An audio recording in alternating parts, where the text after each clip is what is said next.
এই যে মেধার মাধ্যমে যারা পাস করেছে তাদেরকে বঞ্চিত করলো, টাকার বিনিময়ে 1 লক্ষ 2 লক্ষ 5 লক্ষ 10 লক্ষ 30 লক্ষ টাকার বিনিময়ে যে চাকরি, এই চোরেদের বাঁচাতে গিয়ে ওরা টোটাল হার্ড ডিস্কটা নষ্ট করে। চোরেদের যে সাজা হবে, এই চোরেদের যে মানে মাথা আড়ালের ঘরের দুলাল এবং সকলের মাথা product by the Abhishek Banerjee, এই মাথাটাকে যখন ধরতে যাচ্ছে তখনই কখনো সুপ্রিম কোর্ট, কখনো হাইকোর্ট স্টে নিয়ে বেড়াচ্ছে।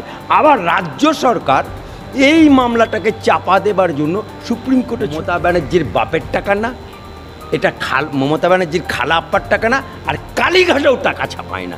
তাই এই জনগণের টাকা নিয়ে চোরেদের আড়াল করা, এর শাস্তি আমার মনে হয় মহামান্য আদালত দেবে এবং দুধকে দুধ পানিকে পানি হবে। শোনা যায়, যা খবরে প্রকাশ হয়েছে, প্রাইমারি দপ্তরে সিবিআই তদন্ত করে কয়েকটি হার্ড ডিস্ক পাওয়া গেছে, যে হার্ড ডিস্কে প্রাইমারি শিক্ষার যে নিয়োগ হয়েছিল সেই নিয়োগের কিছু মেধা তালিকা এবং নিয়োগের তালিকা সেখানে রয়েছে। তাহলে কি এবার কি দুর্নীতির যে তদন্ত, সেই তদন্তটা কি এবার নতুন মোড় নেবে? যারা দুর্নীতি করে চাকরি পেয়েছে তাদের চাকরির সমস্যা এবার কি হতে পারে? দেখুন, বাংলার বুকে এই তৃণমূলের জামানায় টাকার বিনিময়ে সাদা খাতা জমা দিয়ে চাকরি পেয়েছে, যারা প্রকৃত মেধা পাশ করেছে তারা রাস্তায় বসে আছে দিনের পর দিন। সেদিকে এই সরকার কর্ণপাত করেনি। অবশেষে মহামান্য হাইকোর্টে যখন এই মামলাটা এলো, প্রথম অভিজিৎ গঙ্গোপাধ্যায় এই মামলার সিবিআই তদন্ত দিল। সেখান থেকে তারপরে আস্তে আস্তে মামলাটা এগুতে থাকে। অনেকভাবে অভিজিৎ গঙ্গোপাধ্যায়কে ওই চেয়ার থেকে সরানো না, উনি নিজে থেকে তীতবিরক্ত হয়েছে। পরবর্তীকালে অমিতা সিনহা কাছে গেল। আজকে যে সিবিআই তদন্ত হচ্ছে এবং সিবিআই তদন্তের মাধ্যম দিয়ে বারবার অভিজিৎ গঙ্গোপাধ্যায় থাকাকালীন বলা হয়েছিল যে কারা ফ্রেশ মাল আর কারা ভেজাল মাল, অর্থাৎ কারা মেধার ভিত্তিতে চাকরি পেয়েছে তার লিস্ট, আর যারা টাকা দিয়ে সাদা খাতা দিয়ে, টাকা দিয়ে মানে কি তৃণমূলের নেতাদের টাকা দিয়ে, সেটা দিন। কিন্তু বোর্ড একটাও জমা দিল না, উল্টে সুপারসিড করে আরও নিয়োগের ব্যবস্থা করলো সমগ্র মন্ত্রিমণ্ডল। এই যে মেধার মাধ্যমে যারা পাস করেছে তাদেরকে বঞ্চিত করলো, টাকার বিনিময়ে 1 লক্ষ 2 লক্ষ 5 লক্ষ 10 লক্ষ 30 লক্ষ টাকার বিনিময়ে যে চাকরি, এই চোরেদের বাঁচাতে গিয়ে ওরা টোটাল হার্ড ডিস্কটা নষ্ট করে দিয়েছে। কার অর্ডারে?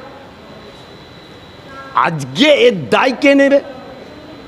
এর দায় মুখ্যমন্ত্রীকে নিতে হবে, এর দায় শিক্ষামন্ত্রীকে নিতে হবে, এর দায় যারা যারা আজকে এইটাকে কেন্দ্র করে বোর্ডের চেয়ারম্যান জেল খাটছে, বোর্ডের চেয়ারম্যান জেল খাটছে। আজকে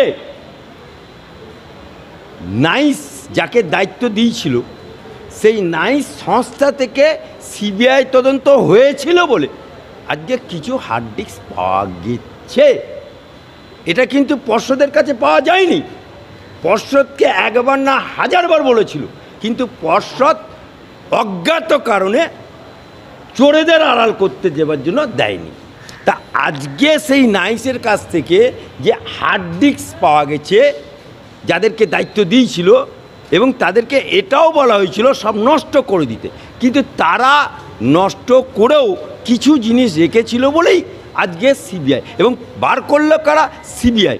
আজকে যদি হার্ড ডিস্ক থেকে মেধা তালিকা কিছু পাওয়া যায়, আমার মনে হয় মহামান্য জাস্টিস যারা আছে তারা মেধা তালিকাটা দেখে